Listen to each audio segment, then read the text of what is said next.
साथियों नमस्कार, मैं सुमेर चौधरी एक बार पुनः आप सभी का स्वागत करता हूं आप ही के अपने इस लाइब्रेरियन गुरुजी प्लेटफॉर्म पर। साथियों, ट्रिपल सी से संबंधित महत्वपूर्ण क्वेश्चंस हम निकाल रहे थे और इस महत्वपूर्ण प्रश्नों की सीरीज में ट्रिपल सी के बहुत से क्वेश्चन हम देख भी चुके हैं पिछली कुछ क्लासों के माध्यम से। आज उसी कड़ी में हम थोड़ा सा और आगे बढ़ेंगे और ट्रिपल सी के जो महत्वपूर्ण सवाल हैं उनको भी आज हम तैयार करने वाले हैं। तो चलिएगा शुरू करते हैं आज की इस महत्वपूर्ण क्लास को। पहला सवाल आपके सामने है जो आपके लिए बेहद महत्वपूर्ण है, क्योंकि ये राजस्थान सेकंड ग्रेड लाइब्रेरियन का जो पेपर हुआ था 2019 में, उसमें पूछा जा चुका है, इसलिए आपके लिए तो बेहद महत्वपूर्ण होने वाला है। देखिएगा भाई, पहला सवाल क्या कहता है। पहला सवाल कह रहा है कि श्रृंखला प्रक्रिया में अर्थात चयन प्रोसीजर के अंदर विषय शीर्षक किसके माध्यम से प्राप्त किया जाता है, सब्जेक्ट हेडिंग किसके माध्यम से प्राप्त की जाती है चयन प्रोसीजर में। चार ऑप्शन आपको दिए गए हैं, चारों में से एक सही जवाब आपको ढूंढना है। पहला option call number of document, दूसरा option class number of document, तीसरा है कलेक्शन नंबर ऑफ डॉक्यूमेंट और चौथा है एक्सेशन नंबर ऑफ डॉक्यूमेंट। चारों में से एक सही जवाब है। चयन प्रोसीजर जब पढ़ाया था उस समय भी बहुत अच्छे से समझाया था। ट्रिपल सी की हम बात कर रहे थे, जब हम कॉन्सेप्ट पढ़ रहे थे उस समय भी हमने इसकी बहुत चर्चा करी है, बहुत सी बातें इसकी करी हैं। तो विषय शीर्षक जो है चयन प्रोसीजर में वो क्लास नंबर के माध्यम से प्राप्त किया जाता है। सही जवाब बी होगा। लेकिन यहां एक चीज का और ध्यान रखें, सवाल यहां से और भी पूछा जाता है और बहुत बार ये पूछ लिया गया है कि जो ये चयन प्रोसीजर है वो किसके द्वारा दी गई और कब दी गई थी। दोनों क्वेश्चन बार बार पूछे जा रहे हैं। तो चयन प्रोसीजर जो है एस.आर. रंगनाथन के द्वारा 1938 में हमारे सामने प्रस्तुत करी गई थी, क्योंकि 1938 में एक एस.आर. रंगनाथन साहब की पुस्तक आती है थ्योरी ऑफ लाइब्रेरी कैटलॉग। वो कब आती है ये भी सवाल पूछ लिया जाता है। तो थ्योरी ऑफ लाइब्रेरी कैटलॉग भी 1938 में आती है और उसी पुस्तक में परिचय करवाया जाता है चयन प्रोसीजर से। हालांकि बहुत बार एक सवाल पूछ लिया जाता है कि चयन प्रोसीजर का पहली बार प्रयोग किस यूनिवर्सिटी में हुआ था, तब आप वहां कहेंगे सर मद्रास यूनिवर्सिटी में हुआ था। अब हमें 1938 ही याद रखना है, ये 38 बार बार पूछा जाता है। 38 1938 बार बार पूछा जाता है। प्रयोग जो मद्रास यूनिवर्सिटी में हुआ था वो हो गया था 1936 में ही। 1936 में ही प्रयोग कर दिया गया था, लेकिन थ्योरी ऑफ लाइब्रेरी कैटलॉग के माध्यम से हमारे सामने ये पेश हुई थी 1938 में। आपको 1938 ही अपने मन और मस्तिष्क में रखनी है। चलिएगा अगला सवाल देखते हैं क्या कहता है आपका अगला सवाल। देखिएगा भाई, सवाल है कि ट्रिपल सी में वर्ग सूचकांक प्रविष्टि, हिंदी में कम समझ में आएगा, यहां आएंगे थोड़ा ज्यादा समझ में आ जाएगा। Class index entry, triple C के अंदर जो हम क्लास इंडेक्स एंट्री बनाते हैं वो किसके माध्यम से हमें प्राप्त होती है, CIE जो है वो किसके माध्यम से प्राप्त होती है, ये आपका सवाल है। CIE मैंने बहुत अच्छे से पढ़ाई है, इसके सारे के सारे सेक्शन भी आपको बहुत अच्छे से मैंने पढ़ाए हैं, तो अब यहां पर गलती नहीं होनी चाहिए। देखिएगा MPSC 2019 में यह सवाल भी पूछा जा चुका है। पहला सवाल सीयर्स, ऑप्शन देखिएगा, Sears list of subject heading, दूसरा है LC list of subject heading, तीसरा है थिजोरस और चौथा है चयन प्रोसीजर। भाई CIE किसके माध्यम से प्राप्त होती है, पढ़ा है हमने। CIE जो है चयन प्रोसीजर के माध्यम से प्राप्त होती है, एस.आर. रंगनाथन साहब वाली थी ये। तो आप इसके लिए आंसर क्या लगाएंगे भाई, डी लगाने वाले हैं। डी इसका सही जवाब होगा। चलिएगा अगला सवाल देखिएगा। कुछ सवाल चयन प्रोसीजर से हैं आज जो बेहद महत्वपूर्ण सवाल है। देखिएगा, चयन इंडेक्सिंग का विकास किसने किया था, यह सवाल बहुत बार पूछा जाता है भाई। चयन इंडेक्सिंग का विकास किसके द्वारा किया गया था, बताइए। पहला ऑप्शन दे रखा है D Austin, SR. Ranganathan, E.J. Quotes और D.J. फोस्केट। चारों में से एक सही जवाब है। तो ध्यान रखना, जब भी इस चैन का नाम आए आप बिना सोचे समझे सवाल का जवाब दे देंगे, SR रंगानाथन। दिमाग में रखना ही रखना है, क्योंकि इसका संबंध इंडिया से है और बार बार पूछा भी जाता है। देखिएगा अगला सवाल, चैन प्रोसीजर क्या है? श्रृंखला प्रक्रिया क्या है? बहुत सिंपल जवाब, 4 ऑप्शन देखिएगा। मेथड ऑफ मेकिंग चैन, क्या चैन बनाने का एक मेथड है। Method of driving subject heading, क्या विषय शीर्षक की उत्पत्ति के लिए काम में आता है। Method of making subject entry, विषय की प्रविष्टि बनाने के काम में आता है, या फिर मेथड ऑफ ड्राइविंग लिंक्स बनाने के काम में आता है। सही जवाब क्या होगा? सही जवाब होगा B, method of driving subject heading विषय शीर्षक के निर्माण में यह कार्य करता है, उसके लिए काम में हम लेते हैं, तो बी इसका सही जवाब होगा। चलिएगा थोड़ा सा और भी आगे बढ़ते हैं और अगले सवाल के ऊपर चर्चा कर लेते हैं। देखिएगा, SR रंगानाथन की चयन प्रक्रिया या श्रृंखला प्रक्रिया का उद्देश्य क्या है? चयन प्रोसीजर जो है रंगानाथन साहब वाली 1938 वाली, उसका उद्देश्य क्या था? 4 ऑप्शन फिर से आपके सामने है। क्या क्लासिफिकेशन है, क्या कैटालॉगिंग है, क्या ड्राइविंग ऑफ सब्जेक्ट हेडिंग है, या सब्जेक्ट कैटालॉगिंग है? बिल्कुल आपको पता है चयन प्रोसीजर का संबंध विषय शीर्षक के निर्माण से है, तो सब्जेक्ट हेडिंग इसका सही जवाब जाएगा। सी एकदम सही जवाब होने वाला है। अगला सवाल देखिएगा, रंगानाथन ने विषय शीर्षक प्राप्त करने के लिए, सब्जेक्ट हेडिंग प्राप्त करने के लिए निम्नलिखित में से कौन सी विधि तैयार की है? सब्जेक्ट हेडिंग प्राप्त करने के लिए कौन सी विधि तैयार की है? बहुत सारे क्वेश्चन हम अभी देख चुके हैं, अभी यही तो बातें करते आ रहे हैं, बस लैंग्वेज चेंज हो रही है, बाकी सवाल वही है। आप इन क्वेश्चंस को देखकर ये अंदाजा लगा सकते हैं कि सवाल यहां से कैसे कैसे बन सकते हैं। चूक नहीं होनी चाहिए परीक्षा में। तो भैया, विषय शीर्षक प्राप्त करने के लिए कौन सी विधि रंगानाथन साहब ने तैयार की थी? SR रंगानाथन की विधि पूछ रहा है, तो रंगानाथन की विधि चयन प्रोसीजर थी। ए इसका एकदम सही जवाब होगा। चलिएगा अगले सवाल की बात करते हैं। चयन प्रोसीजर में फॉल्स लिंक का संबंध किससे है? फॉल्स लिंक इसका संबंध किससे है? 4 ऑप्शन है भाई, जो केवल एक चरण संबंध पर समाप्त होता है। चरण संबंध से आशय है फेज रिलेशन, जो एक फेज रिलेशन पर समाप्त होता है, पहला ऑप्शन। दूसरा, जो एक वर्णमाला पर समाप्त होता है, लास्ट में कोई ना कोई अल्फाबेट दे रखा हो, उस पर समाप्त होता है। जो एक संयोजन प्रतीक का मतलब होता है कोई भी कनेक्टिंग सिंबल, है ना, जो एक संयोजन प्रतीक और एक फेज रिलेशन पर समाप्त होता है। दोनों चीजें इसमें साथ दे दी है, फेज रिलेशन भी और कनेक्टिंग सिंबल भी, इस तीसरे वाले ऑप्शन में। चौथा ऑप्शन, जो एक अंक पर समाप्त होता है। चयन प्रोसीजर में जो फॉल्स लिंक है उसका संबंध बताना है आप लोगों को। 4 ऑप्शन है, सही जवाब एक है, उसको आप लोग ढूंढिएगा। बहुत गजब का सवाल है, बार बार परीक्षाओं में पूछा जाने वाला सवाल है।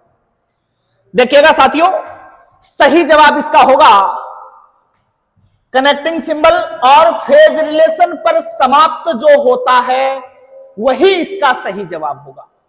फॉल्स लिंक वही होगा जिसके लास्ट में, या मतलब वो किसी ना किसी कनेक्टिंग सिंबल पर समाप्त हो रहा हो और फेज रिलेशन पर समाप्त हो रहा हो, तो सी इसका सही जवाब होने वाला है। कनेक्टिंग सिंबल और फेज रिलेशन दोनों को अपने मन और मस्तिष्क में रखेंगे। हाल ही में यह सवाल किसी परीक्षा में पूछ लिया गया है। चलिएगा बढ़ते हैं थोड़ा सा और भी आगे और बात करते हैं अगले सवाल की। देखिएगा, बात हो रही है अभी चयन प्रोसीजर की ही। सवाल यहां से बार बार पूछे जाते हैं। चयन प्रोसीजर के अंदर आपका जो मिसिंग लिंक है, जिसे गुम लिंक कहते हैं आप, वह लिंक है जिस पर, और 4 ऑप्शन दे रखे हैं, मिसिंग लिंक क्या है? 4 ऑप्शन है। कोई संख्या नहीं है, कोई चरण संबंध नहीं है, मतलब कोई फेज रिलेशन नहीं है, कोई विषय नहीं है, कोई सब्जेक्ट ही नहीं हो, कोई संयोजन प्रतीक नहीं है, कनेक्टिंग सिंबल नहीं है। कनेक्टिंग सिंबल वाली तो चर्चा हम कर ही चुके हैं पिछले क्वेश्चन में। तो मिसिंग लिंक के लिए संबंध कौन सा होगा? इन 4 में से सही जवाब कौन सा होगा वो आपको बताना है। मिसिंग लिंक की जब भी बात करें तो आप कहेंगे सर इसमें कोई संख्या ही नहीं है, कोई नंबर ही नहीं है, मिसिंग है। ध्यान रखना इस चीज का, कोई नंबर ही नहीं है। ये इसका एकदम सही जवाब जाने वाला है। चलिएगा अगला सवाल देखते हैं क्या कहता है। ट्रिपल सी के अनुसार, ट्रिपल सी अर्थात classified catalogue code triple C के अनुसार निम्नलिखित में से कौन सी प्रविष्टि वर्ग संख्या नहीं है? वर्ग संख्या का मतलब है कि क्लास नंबर नहीं है। भैया 4 ऑप्शन आपके सामने हैं, चारों में से एक सही जवाब है। क्लास नंबर कौन सी नहीं देती है? इन 4 में से एक ऐसी एंट्री है। 4 ऑप्शन में से एक आपको मेन एंट्री दी है और 3 एडेड एंट्रियां ऑप्शन में दे रखी है। बताइए भाई, क्या BIE नहीं है जो क्लास नंबर ना देती हो? ऐसी कौन सी है? BIE, CIE, मेन एंट्री और CRIE अर्थात क्रॉस रेफरेंस इंडेक्स एंट्री। क्या बुक इंडेक्स एंट्री सही जवाब होगा? क्या क्लास इंडेक्स एंट्री सही जवाब होगा? या मेन एंट्री इसका सही जवाब होगा? या क्रॉस रेफरेंस इंडेक्स एंट्री इसका सही जवाब होगा? क्रॉस रेफरेंस इंडेक्स एंट्री, जिसे हम नामांतर निर्देशी प्रविष्टि भी बोलते हैं। बताइए भाई, जो बुक नंबर नहीं देती है हमें, जो हमें क्लास नंबर नहीं देती है, क्लास इंडेक्स एंट्री। बताइए भाई, क्लास नंबर नहीं देती है। देखो, book index entry, class index entry, main entry और CRI, तो 3 तो आपकी सही है। ये भी देती है बुक इंडेक्स एंट्री, CIE भी देती है, मेन एंट्री भी देती है, क्योंकि मेन एंट्री में भी हम जब लीडिंग सेक्शन बनाते हैं तो लीडिंग सेक्शन के अंदर हमें कॉल नंबर लिखते हैं, यहां से हम बनाते हैं। तो कॉल नंबर और बुक नंबर को 2 भागों में तोड़कर लिखते हैं, तो वहां पर तो आ गया ना आपका बुक नंबर, वहां पर तो आपका क्लास नंबर आ जाता है। लेकिन यहां पर जो CRI है, क्रॉस रेफरेंस इंडेक्स एंट्री है, उसमें कोई भी आपका क्लास नंबर नहीं होता है, वर्ग निर्देश नहीं देता है ये। तो सही जवाब डी जाने वाला है। चलिएगा अगला सवाल देखिएगा। ट्रिपल सी में श्रृंखला प्रविष्टि के संपादक को कहा जाता है। यह सवाल बहुत सारी कंफ्यूजन पैदा करता है बच्चों के मन में। कैसे करता है, इससे कैसे निपटे आज के बाद, वो देखिएगा यहां 2 चीजें हैं, एडिटर ऑफ सीरीज। एक एडिटर है, एक सीरीज है। एडिटर ऑफ सीरीज मतलब जिस क्वेश्चन में एडिटर, देखो दिमाग में यही रख लेना, आज के बाद कंफ्यूज होगी नहीं। जिस क्वेश्चन में एडिटर और सीरीज दोनों का नाम एक साथ आ जाए, एडिटर का भी नाम आ रहा है यहां और सीरीज का भी नाम आ रहा है, तो वहां पर आप बिना सोचे समझे CRIE कर देना, क्योंकि सीरीज के एडिटर की जो एंट्री है वो हम बनाते हैं किसमें? CRIE में बनाते हैं। सीरीज के एडिटर के नाम से हम प्रविष्टि जो बनाते हैं वो CRIE में बनाते हैं। CRIE cross reference index entry में हम बनाते हैं। लेकिन यहां ध्यान रखना थोड़ा सा, जब ये अलग अलग आ जाए, आपसे सिर्फ एडिटर का पूछ ले, आपसे सिर्फ सीरीज का पूछ ले, आपसे पूछ ले कि एडिटर का बताइए, उसमें वो कहां बनेगी, या पूछ ले सीरीज की एंट्री कहां होगी, तो फिर उसके लिए BIE दिमाग में रखना, बुक इंडेक्स एंट्री दिमाग में रखनी है। तो CIE आपकी CRIE तो इसमें सही जवाब हो ही जाएगा आपका, क्रॉस रेफरेंस इंडेक्स एंट्री। और ये अलग अलग आ जाएं तो फिर आंसर क्या लगा देना है? बुक इंडेक्स एंट्री अर्थात BIE। अलग अलग आते ही BIE बनाएंगे और एक साथ आते ही CRIE बनाएंगे। जिसमें 5 प्रकार की हम एंट्री करते थे। बताया है मैंने, बहुत अच्छे से विश्लेषित किया है क्लास के माध्यम से। चलो जी, बढ़ते हैं अगले सवाल की तरफ। देखिएगा, ये करवाया है मैंने ट्रिपल सी में 4 डॉक्यूमेंट इन दिस क्लास, ये वाला डायरेक्टिंग सेक्शन लिखवाया था मैंने, याद करो। ये लाइन कौन सी वाली एडेड एंट्री में हमने सीखी थी? 4 ऑप्शन है, main entry, class index entry, cross reference entry और cross reference index entry. 4 document वाली जो लाइन थी जिसमें 7 अक्षर हम कैपिटल में लिखते थे, वो मैंने आपको कहां बताया था और क्लास के माध्यम से बहुत अच्छे से मैंने ये आप लोगों को समझाया है। 7 अक्षर कैपिटल में 4 डॉक्यूमेंट डायरेक्टिंग सेक्शन का नाम बताया था और ये डायरेक्टिंग सेक्शन आपको मैंने CIE में बताया था। कहां गई भाई? क्लास इंडेक्स एंट्री, ये रही बी ऑप्शन, एकदम सही जवाब होगा। तो ये 4 डॉक्यूमेंट वाली लाइन, इसका F जो है कैपिटल में आता है, D स्मॉल में आता है, बता रखा है। चलिएगा, बी एकदम सही जवाब होगा। अगला सवाल, ट्रिपल सी में पुस्तक सूचकांक प्रविष्टि अर्थात बुक इंडेक्स एंट्री BIE की बात हो रही है। अब इस सवाल के माध्यम से हम कर रहे हैं। ट्रिपल सी में BIE में सेवाओं का नाम बड़े अक्षरों में दिया जाता है। याद करो, बुक इंडेक्स एंट्री मैंने बनाना सिखाया था आप लोगों को, प्रैक्टिकल करके बताया था और मैंने बताया था कि बुक इंडेक्स एंट्री हम विभिन्न तरीके से बना सकते हैं। सीरीज के नाम से भी बनाते हैं, एडिटर के नाम से भी बनाते हैं और भी ऑथर के नाम से भी बनाते हैं। क्यों ऑथर के नाम से हम ट्रिपल सी में बनाते हैं? क्यों बनाते हैं? क्योंकि ट्रिपल सी की जो मेन एंट्री है ना, वो कोल नंबर से बनती है। अगर वो कोल नंबर से बनती है तो हो सकता है ना कोई पाठक तो ऑथर के नाम से भी तो पुस्तक मांग सकता है, इसलिए जो BIE है हम ऑथर के नाम से भी बनाते हैं। बता रखा है मैंने बहुत अच्छे से। तो अब यहां पूछ रहा है कि कैपिटल लेटर्स का प्रयोग हम कहां करते हैं, तो आ जाओ थोड़ा सा चर्चा कर लेते हैं थोड़ी सी दोबारा से।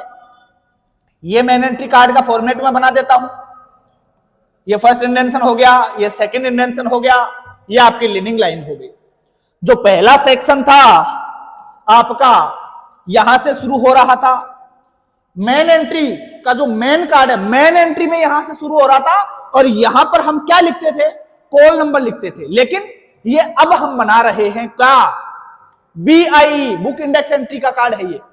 इसमें जो सेक्शन शुरू होता था यहां से इसमें लिखते थे भैया, क्या लिखते थे हम? यहां जिस नाम से जिसकी एंट्री बना रहे हैं, अगर हम ऑथर के नाम से बना रहे हैं तो ऑथर का नाम लिखेंगे, एडिटर के नाम से बना रहे हैं तो एडिटर का नाम लिखेंगे। जो भी BIE बना रहे हैं वो लीडिंग सेक्शन में जाएगा और ये सब के सब अक्षर कैपिटल में लिखे जाएंगे। लीडिंग सेक्शन कैपिटल में बनेगा BIE का। देखिए, उठा के देखिए, पन्ने पलट कर देखिए। जब मैंने ये BIE आपको पढ़ाई थी उस समय आपको मैंने एग्जांपल्स के माध्यम से करवाया था, पूरा का पूरा प्रैक्टिकल करके दिखाया था कि एडेड एंट्री कैसे बनती है और कैपिटल लेटर्स में कहां किस प्रकार से हम लिखते हैं। तो सही जवाब यहां पर जाएगा आपका लीडिंग सेक्शन। ये कौन सा सेक्शन होता है? लीडिंग सेक्शन होता है। तो लीडिंग सेक्शन अर्थात बी इसका सही जवाब होगा। चलिएगा अगले सवाल की बात करते हैं। क्या कहता है देखिएगा, निम्नलिखित में से किसके लिए पुस्तक सूचकांक प्रविष्टि, पुस्तक सूचकांक प्रविष्टि अर्थात बुक इंडेक्स एंट्री, पुस्तक सूचकांक प्रविष्टि वर्गीकृत सूची कार्ड में तैयार नहीं की जाती है? BIE में नहीं यूज किया जाता है। बताइए भाई। Tell title, author, editor, fanciful title बनाते हैं ना इनके माध्यम से, तो लेकिन हम किसके माध्यम से नहीं बनाते हैं? बोले सर टेल टाइटल के माध्यम से नहीं बनाते हैं। टेल टाइटल के माध्यम से नहीं बनाते हैं। टेल टाइटल किसे कहते हैं? याद होगा आपको, बताया है अभी ताजा ही।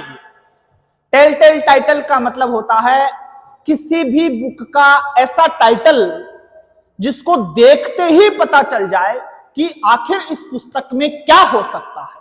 पुस्तक की पूरी गाथा बयां कर देता है। उस टाइटल को देखकर ही हम समझ जाते हैं कि इस पुस्तक के अंदर जो वर्णन है वो इस विषय पर है। उसके विषय का पता चल जाता है टाइटल को देखते ही, वो होता है टेल टेल टाइटल, और इसका सही जवाब भी टेल टेल टाइटल ही होगा। तो ए इसका सही जवाब जाएगा। चलिएगा अगले सवाल की बात करते हैं। ट्रिपल सी के अनुसार यदि किसी शीर्षक पृष्ठ में, यदि किसी टाइटल पेज में दो लेखकों के नाम हैं, किसी पुस्तक के टाइटल पेज के ऊपर अगर दो लेखकों के नाम दे रखे हैं, किसी पुस्तक के दो लेखक हैं ये मान लीजिएगा, तो शीर्षक अनुभाग में, शीर्षक अनुभाग में अर्थात हेडिंग सेक्शन के अंदर, और हेडिंग सेक्शन कौन सा होता है ट्रिपल सी का, दूसरा होता है। याद करो, आ जाओ यहां फॉर्मेट में आ जाओ, फॉर्मेट दिमाग में ले आना, ऐसे सवाल आते ही। ये बात कर रहा है हेडिंग सेक्शन की, ये वाला तो आपका लीडिंग सेक्शन था, ये आपका हेडिंग सेक्शन है, यहां बनता था। इसके अंदर मान लीजिए किसी पुस्तक के दो लेखक हैं, तो इस हेडिंग सेक्शन में उनका नाम हम कैसे लिखेंगे? क्या पहले लेखक का नाम ही लिख देंगे, क्या दूसरे लेखक का नाम लिखेंगे, क्या दोनों का नाम लिख देंगे, या फिर कुछ और ही करेंगे? तो ऑप्शन देखिएगा। अगर दो लेखक हैं किसी पुस्तक के तो क्या करें? ट्रिपल सी के हेडिंग सेक्शन में हम किसका नाम लिखें? क्या दोनों लेखकों का नाम लिखें, पहले लेखक का नाम लिखें, दूसरे लेखक का नाम लिखें, दोनों नाम संयोजन और उन्हें जोड़ने वाले शब्दों के साथ लिखें? सही जवाब क्या होगा? दोनों ही सही जवाब है, ए भी सही है मतलब और डी भी है, लेकिन परफेक्ट क्या होगा? सही, एकदम सही क्या होगा? तो एकदम सही जो है वो डी होगा। ट्रिपल सी में अगर दो लेखक हैं तो जब तक दो लेखक है तब तक तो कोई समस्या नहीं है, हम दोनों का नाम लिख देते हैं। दो लेखक जैसे सुमेर चौधरी आ गया और एक कोई भी और आ गया, तो सुमेर चौधरी का नाम लिखेंगे, एंड लगाएंगे और फिर दूसरे जगह लिख देंगे। तो बीच में योजक चिन्ह भी है ना, एंड के माध्यम से दोनों को जोड़ देंगे, एंड के माध्यम से। तो दो लेखक है तब तक कोई समस्या नहीं है ट्रिपल सी में। हाँ, AACR2 में हम अलग तरीके से देखेंगे थोड़ा सा, हम फिलहाल बात कर रहे हैं ट्रिपल सी की। तो ट्रिपल सी में दो लेखकों तक नाम लिखा जाता है, तीन आ जाते हैं या तीन से ज्यादा आ जाते हैं तो फिर हम सबका नाम नहीं लिखते, फिर क्या करेंगे वो भी सवाल लेके आया हूं। तो जब तक दो लेखक है तो हम दोनों का नाम लिखेंगे और एंड के माध्यम से, हम चिन्हों के माध्यम से, एंड के माध्यम से उसे जोड़ देंगे। पहले का नाम लिखा, एंड लगाया, फिर दूसरे का नाम लिख दिया। चलिएगा अब कैसे लिखते हैं वो सारी डिटेल तो मैंने क्लास के माध्यम से आपको करवाई रखी है, प्रैक्टिकल के माध्यम से एग्जाम्पल दे देके करवा रखे हैं वहां। यहां टाइम ज्यादा व्यर्थ नहीं करेंगे। अगर आप में से कोई ऐसा साथी है जिसने हमारी प्रैक्टिकल वाली क्लासें या कॉन्सेप्ट वाली क्लासें नहीं देखी है तो आप लाइब्रेरियन गुरुजी एप्लीकेशन डाउनलोड करिए प्ले स्टोर से। जिन्होंने कर रखा है वो आप क्लासों में जाके देख ही सकते हैं, जिन्होंने नहीं कर रखा है तो वो बच्चे आप मतलब लाइब्रेरियन गुरुजी वाला ऐप डाउनलोड करें और वहां से कंप्लीट एक एक चीज को समझते हुए तैयार कर सकते हैं सारी चीजें। देखिएगा ट्रिपल सी के अनुसार तीन या तीन से अधिक अगर लेखक हैं, तीन या तीन से अधिक लेखक है तो फिर क्या करें? उनकी एंट्री हम किस प्रकार से करेंगे? दो लेखकों तक अगर हैं तो उनके दोनों के नाम लिख देंगे, कोई समस्या नहीं है। एक है तो एक का लिख देंगे, दो है तो दोनों का लिख देंगे, बीच में एंड लगाई देते हैं। लेकिन तीन आ गए या तीन से ज्यादा कितने भी आ गए तो क्या करें? तो फिर कुछ भी नहीं करना है, बिल्कुल पहले लेखक का नाम लिखना है और फिर एंड अदर्स लिख देना है। तो सही जवाब जाएगा ये रहा, फर्स्ट ऑथर का नाम लिख देंगे और उसके बाद एंड अदर्स लगा देंगे। एंड अदर्स का मतलब इसके अलावा भी और भी बहुत सारे हैं, बोले सीधा है, कल्टी हो गया अपना काम। चलिएगा थोड़ा सा और बढ़िया आगे, बहुत बेहतरीन सवाल। ट्रिपल सी के अनुसार किसी पुस्तक में कोई लेखक ही नहीं है। अभी हमने बात करी एक लेखक है तो उसका नाम लिख देंगे। कहां लिखेंगे? हेडिंग सेक्शन में लिखेंगे, क्योंकि लीडिंग सेक्शन में तो हम कॉल नंबर लिखते हैं, हेडिंग सेक्शन में हम लेखक का नाम लिखते हैं, तो लेखक का नाम तो हेडिंग सेक्शन में आएगा।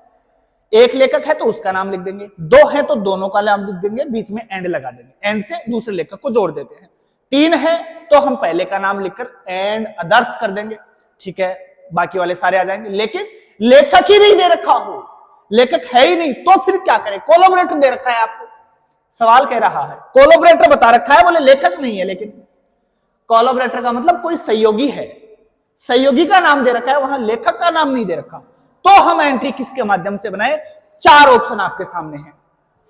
क्या नेम ऑफ द पब्लिशर, क्या सीरीज इंफॉर्मेशन, टाइटल इंफॉर्मेशन, या फिर नेम ऑफ कोलैबोरेटर, कोलैबोरेटर के नाम से। अब कोलैबोरेटर तो कोई भी हो सकता है एडिटर दिया हो सकता है कोई कंपाइलर दे रखा हो सकता है कोई इलस्ट्रेटर दे रखा हो, है ना, तो किसी या कोई रिवाइजर भी हो सकता है। तो कोलैबोरेटर तो कोई भी हो सकता है, जो भी दे रखा है ना कोलैबोरेटर, किसी का भी नाम दे रखा है, उसके नाम से एंट्री बना दो। तो क्या कहेंगे यहां, जवाब क्या देंगे? Name of the collaborator, collaborator के नाम से हमें एंट्री बना देंगे। आपके हेडिंग सेक्शन में जो है कोलैबोरेटर का नाम लिख देंगे, ठीक है। और कैसे लिखते हैं वो सब मैंने आपको क्लास में बता रखा है। क्लास अगर नहीं देखी है तो पहले क्लास लीजिए, उसके बाद ये सारे बहुत अच्छे से समझ में आएंगे। देखिएगा सवाल क्या कहता है। ट्रिपल सी के लेटेस्ट एडिशन की बात हो रही है, 5वें संस्करण की। ट्रिपल सी के अनुसार किसी पुस्तक के नाम का प्रतिपादन कैसे किया जाएगा? कैसे किया जाएगा? मान लीजिए लेखक का नाम दे रखा है HS शर्मा। क्वेश्चन कहना चाह रहा है कि आपको किसी भी पुस्तक के लेखक का नाम दे दिया HS शर्मा, तो उसकी एंट्री आप किस प्रकार से करेंगे? ये आपका सवाल है। HS शर्मा ये रहा, किसी लेखक का नाम है। अब लेखक का नाम आपको मालूम ही है ट्रिपल सी में कहां लिखते हैं? बोले सर हेडिंग सेक्शन में लिखते हैं। हेडिंग सेक्शन में लेखक का नाम लिखते हैं, तो वो किस प्रकार से लिखेंगे? क्या सीधा HS शर्मा लिख देंगे? बोले नहीं सर, ऐसे नहीं लिखेंगे। तो 4 ऑप्शन है आपके सामने, ऐसे उलझाएगा 4 ऑप्शन देकर के। अब बताइए कैसे करेंगे इसकी एंट्री? पढ़ा रखा है आपको, सिखा रखा है बहुत अच्छे से। क्या शर्मा लिखेंगे और कोष्टक में HS लिखेंगे? शर्मा कैपिटल में है, HS का H भी कैपिटल में है, S भी कैपिटल में है, लेकिन दोनों के बीच में डॉट नहीं है, कोष्टक बंद करके डॉट दिया है, पहला ऑप्शन।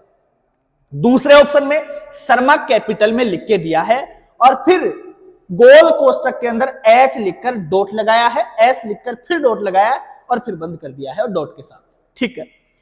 तीसरा ऑप्शन है शर्मा रनिंग में लिखा है, कोमा लगाया है और फिर HS कोष्टक कुछ भी नहीं लगा रखा है यहां पर। चौथा ऑप्शन है शर्मा लिखा है, कोष्टक में H डॉट S डॉट और बंद कर दिया और लास्ट में ब्रैकेट को आपका डॉट लगा दिया है। तो ट्रिपल सी की बात हो रही है। ट्रिपल सी में बहुत सारे एग्जांपल कर करके सिखाए हैं मैंने आपको। देखो जी, ट्रिपल सी में लेखक का जो सरनेम होता है वो तो पहले लिखा जाता है। तो HS शर्मा के अंदर शर्मा क्या है? इसका सरनेम है, तो शर्मा तो आएगा पहले। और सरनेम हमेशा कैपिटल लेटर्स में ही लिखा जाता है। शर्मा हमेशा कैपिटल लेटर्स में ही लिखा जाएगा, तो शर्मा के जितने भी वर्ड हैं वो सब के सब कैपिटल लेटर्स में आएंगे। तो भैया यहां शर्मा मैंने कैपिटल में लिख दिया कंप्लीटली। अब HS बच गया।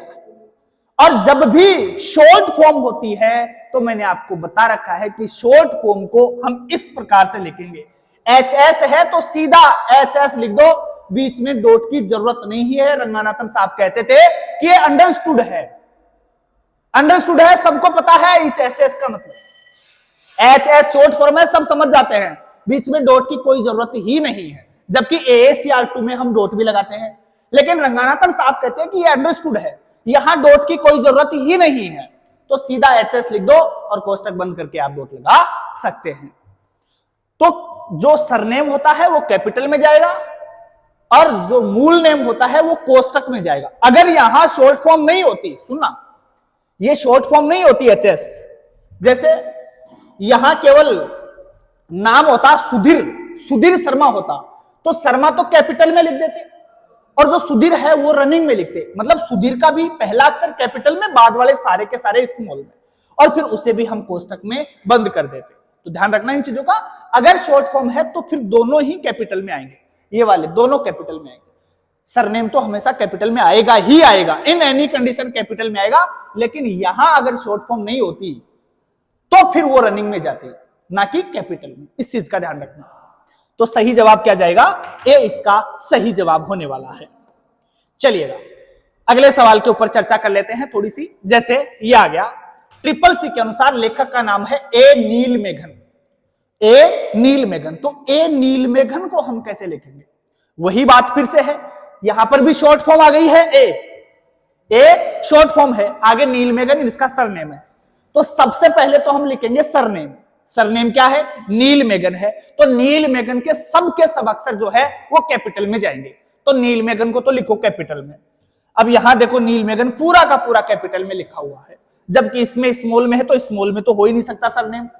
पहले देखो मूल नेम आया है, तो मूल नेम ट्रिपल सी में आता ही नहीं है। यहां नीलमेगन स्मॉल में लिख रखा है, तो ये संभव ही नहीं है। अपने आप आंसर क्या आ गया? ए आ गया।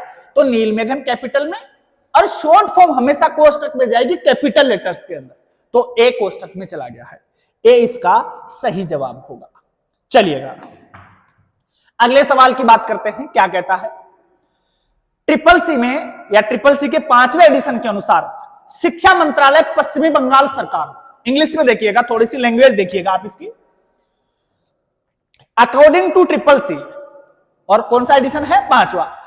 और सवाल है ministry of education government of West Bengal को हम किस प्रकार से लिखेंगे? Ministry of education government of West Bengal.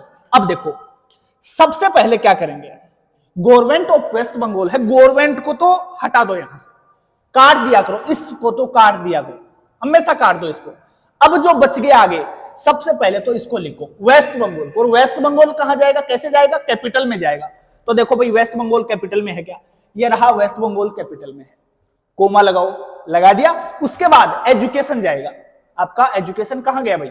ये रहा, ये लाओ, और ये भी कैपिटल में जाएगा, ध्यान रखना, ये भी कैपिटल में जाएगा। हर एक और बताऊंगा अभी ऐसा ही सवाल। वेस्ट बंगाल आ गया, स्थान आ गया सबसे पहले, उसके बाद एजुकेशन। अब जो बच गया, क्या बच गया? मिनिस्ट्री ऑफ, इसको जाने दो आगे कोष्टक में, तो इसको जाने दो मिनिस्ट्री ऑफ को कोष्टक में, और ये लिखना है रनिंग में, तो ये लिख दिया। तो सही जवाब क्या जाएगा? डी जाएगा। सबसे पहले जगह का नाम, उसके बाद डिपार्टमेंट आ गया, और मिनिस्ट्री ऑफ आपका कोष्टक में जाएगा।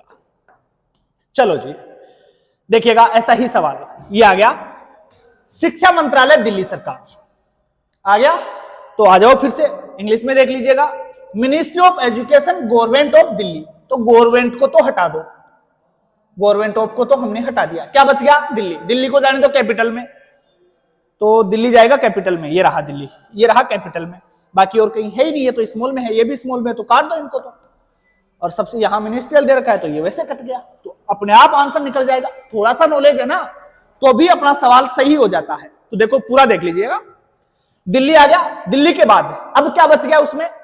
मिनिस्ट्री ऑफ एजुकेशन, तो एजुकेशन को फिर ले आओ आप कोष्टक, यहां ये रहा एजुकेशन, फिर आ गया कैपिटल में आएगा। अब जो बच गया ना मिनिस्ट्री ऑफ, इसको जाने दो लास्ट में कोष्टक में, ये आ जाएगा लास्ट में।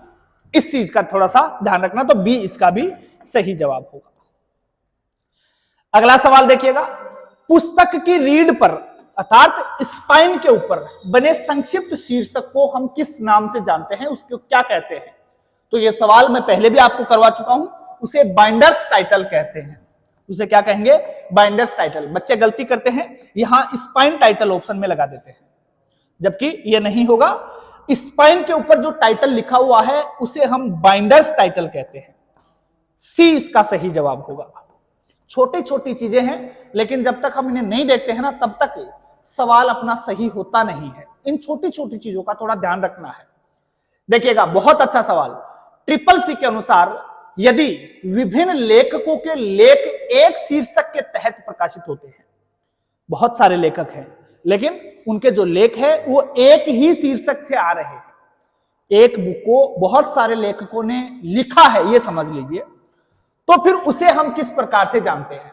ये आपका सवाल है। कोई बुक है या कोई लेख है, उसके बहुत सारे लेखक हैं, तो उस पुस्तक को हम क्या कहेंगे? अगर एक बुक के बहुत सारे लेखक हैं तो उसे हम क्या कहेंगे? ये आपका सवाल है। तो उसे साथियों हम कहेंगे ordinary composite book, ordinary composite book. ध्यान रखना इस चीज का, सी इसका सही जवाब होगा। अगले सवाल की बात करते हैं। ट्रिपल सी के अनुसार मानचित्र या एटलस का लेखक क्या कहलाता है? ये बिल्कुल फैक्ट है, सीधे सीधे याद करने हैं, रटने ही है, ये इनमें कुछ भी नहीं है समझाने वाला।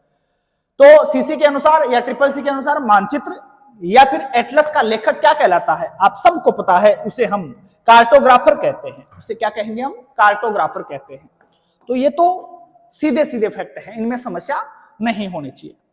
देखो, ट्रिपल सी के अनुसार सरकार के विभिन्न अंगों को अलग किया जाना चाहिए। किससे अलग किया जाना चाहिए? कोमा के माध्यम से।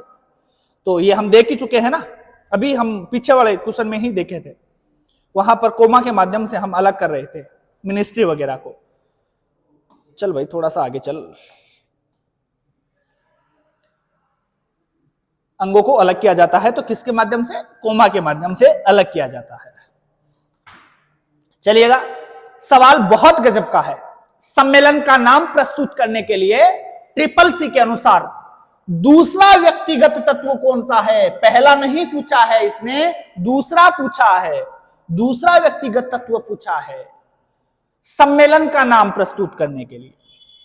सम्मेलन, कोई भी कॉन्फ्रेंस हो रही है उसकी हमें एंट्री करनी है, तो हम किस प्रकार से करें?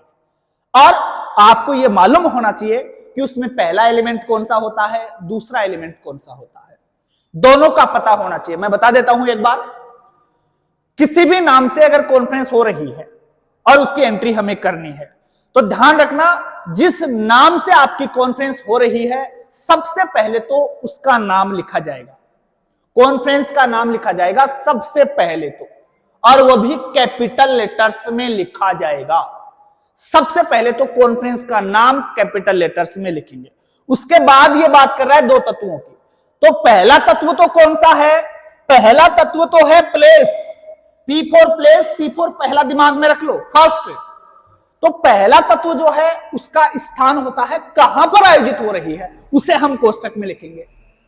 किसी भी सेमिनार का नाम लिखेंगे, वो कहां आयोजित हो रही है उसका स्थान लिखेंगे कोष्टक में। फिर वो कब आयोजित हो रही है, यह है दूसरा एलिमेंट, तो उसे भी हम कोष्टक में लिखेंगे, वो वर्ष लगाएंगे। मतलब सबसे पहले कॉन्फ्रेंस का नाम, उसके बाद गोल कोष्टक के अंदर स्थान, और फिर दूसरा एलिमेंट है वर्ष, ईयर। तो दूसरा वर्ष है और पहला एलिमेंट है स्थान। आपको इसमें दूसरा एलिमेंट पूछ रहा है तो वर्ष आंसर बता दीजिएगा, कोई यहां दिक्कत किसी को भी नहीं होनी चाहिए। तो दूसरा एलिमेंट पूछा है तो दूसरा आप ईयर लगाएंगे, पहला पूछता तो प्लेस लगाते, स्थान लगाते कि आपकी सेमिनार कहां आयोजित हुई थी, यह आपका कहां आयोजित हुई थी, तब तो प्लेस, कब आयोजित हुई थी यह आपका दूसरा वाला हो गया, वर्ष बताना है इसमें। चलिएगा, खैर अगला सवाल देखिएगा। ट्रिपल सी के अनुसार यदि लेखक का नाम बाहरी स्रोतों से लिया गया है तो उसे निम्नलिखित नामों से जाना जाना चाहिए। बताइए भाई, अगर बाहरी स्रोतों से लिया गया है तो उसकी एंट्री हम किस प्रकार से करेंगे? बात कर चुके हैं हम। जैसे एस.आर. रंगानाथन की कोई पुस्तक है और उस पुस्तक में बाकी तो सारी जानकारी आपको दे रखी है, टाइटल पेज के माध्यम से बताती, हाफ टाइटल पेज के माध्यम से बताती, या और कहीं भी दे रखी है, लेकिन आपको एस.आर. रंगनाथन का जन्म वर्ष नहीं दे रखा और मृत्यु वर्ष भी नहीं दे रखा। जन्म वर्ष 12 अगस्त 1892 है, 27 सितंबर 1972 उनकी मृत्यु वर्ष है। वो आपको पुस्तक के किसी भी पेज पर कहीं पर भी नहीं दे रखा है। आपने अपने हिसाब से ट्राई करी, गूगल किया, जैसा भी कुछ किया हो, लेकिन बाहरी स्रोत के माध्यम से आप उसकी जन्म वर्ष और मृत्यु वर्ष लेके आए हैं। तो बाहरी स्रोत के माध्यम से अगर लाए हैं तो आप उसकी एंट्री उसके नाम के बाद चौकोर कोष्टक लगा करके करेंगे, चौकोर कोष्टक के माध्यम से, अर्थात स्क्वायर ब्रैकेट के माध्यम से बाहरी स्रोतों से ली गई जानकारी को दर्शाएंगे। ध्यान रखना है ट्रिपल सी के अंदर इसका, तो सही जवाब जाएगा स्क्वायर ब्रैकेट। देखिएगा अगला सवाल क्या कहता है। ट्रिपल सी में सम्मेलनों और कांग्रेसों को निम्नलिखित नामों से दर्ज किया जाता है। कोई भी कॉन्फ्रेंस हो रही है तो उसकी एंट्री हम किस नाम से करेंगे? ज्यादा दिमाग लगाना नहीं है, अभी मैं बात कर चुका हूं, जस्ट अभी क्वेश्चन करवाया है मैंने कि सबसे पहले हम कॉन्फ्रेंस का नाम लिखेंगे तो उसकी एंट्री तो उसके नाम से ही होगी। फिर उसके बाद पहला जो व्यक्तिगत एलिमेंट बताया था वो स्थान था, और फिर दूसरा जो व्यक्तिगत एलिमेंट था वो वर्ष था। तो सबसे पहले कॉन्फ्रेंस का नाम होगा और उसी के नाम से उसकी एंट्री होगी, तो नाम से की जाएगी। तो यहां वह नाम जिससे वो जाने जाते हैं, जिस नाम से वो कॉन्फ्रेंस हुई है उसके नाम से उसकी एंट्री करेंगे। यहां पर सही जवाब सी आगे जाने वाला है। ऐसे सवाल दोस्तों परीक्षा में बार बार पूछे जा रहे हैं। जो सवाल यहां मैं करवा रहा हूं, इस प्लेटफॉर्म के माध्यम से यहां जो सवाल करवाए जा रहे हैं, आप उनको बार बार रिपीट करिएगा। परीक्षा देने के बाद आनंद ही अलग होगा। एक भी सवाल छूटना नहीं चाहिए और कोशिश है कि इससे बाहर सवाल जा ही ना पाए। बार बार इनको रिपीट कर लेना है। जो मैं करवा रहा हूं उनको तो बार बार पढ़ना ही है। इनके अलावा भी आपके पास जो भी ऑब्जेक्टिव बुक्स हैं उनसे क्वेश्चन लगाइए, जितने हो सके उतने क्वेश्चन लगाइए। अगर सिलेक्शन लेना है तो सिलेक्शन जो बच्चा जितने ज्यादा क्वेश्चन लगाएगा उन्हीं का होगा, ये तय मान के चलिए।